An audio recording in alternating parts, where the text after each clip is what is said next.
Dahil ganap na taong bahay na ako, tanghali na akong gumising. Bago tumayo na higaan, magdarasal muna ako. Lord, thank you po at ginising niyo po ako. Dahil panibagong buhay at panibagong araw, syempre iisipin ko muna kung anong dapat kong gawin sa buong maghapon na ito. Dahil nga late na tayo gumising, syempre hindi mawawala ang daily routine. Ang ayusin ng sarili.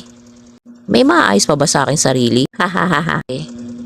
Una ko munang gagawin ay ayusin ko muna ang aking higaan. Hindi naman pwedeng tatayo na lang tayo sa ating higaan na hindi natin inaayos ang ating higaan. Ayusin natin ang mga unan, kumot, pagpagpagpag. Alright. Nga pala sa mga nakakakilala sa akin, kung tatawagin niyo ako at hindi ko kayo napansin, pasensya na po pala. Kasi malabo talagang aking paningin. Alam niyo bang 700 na ang grade ng mata ko? Well, dahil dyan, lumabas na tayo sa ating lungga. Siyempre, ano pa bang una natin gagawin? Ang maghilamos. Kaso lang parang may nakita ko sa aming lababo. Oops! Ano yan? Hay nako, alam ko malinis ang lababo namin.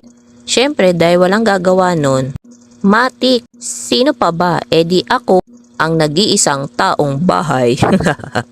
Hindi ko talaga lubos maisip kung ano at sino ang may gawa nito. Dilubyo lang ang Ano ba to? Dinaanan ng bag. Minsan napapaisip ako, ano ba dapat unahin? Ang maghilamos o ang maghugas ng plato? Kayo, ano ba inuuna nyo? Piling ko nga may multo dito sa bahay namin Kasi biruin mo, iilan lang kami. Tapos, bago ako matulog, alam ko naglilinis ako ng lababo namin. Kayo, ganun din ba kayo? Ayan, malinis na. Next, syempre maghilamos ka na. Hindi ka naman pwedeng lumabas ng bahay nang hindi naghihilamo. Kasi may bakas pa ng kahapon at kagabi.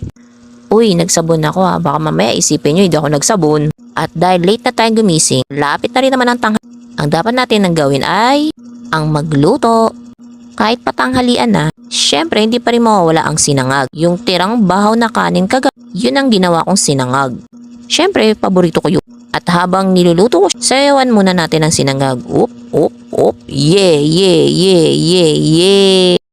At habang nagluluto rin pala ako ng sinangag, nagluto na rin pala ako ng tortang hipo. Ang sarap kaya ng tortang hipo. Dahil nga taong bahay tayo, kahit tanghalian na, ang pagkain pa rin natin ay pang-almusal.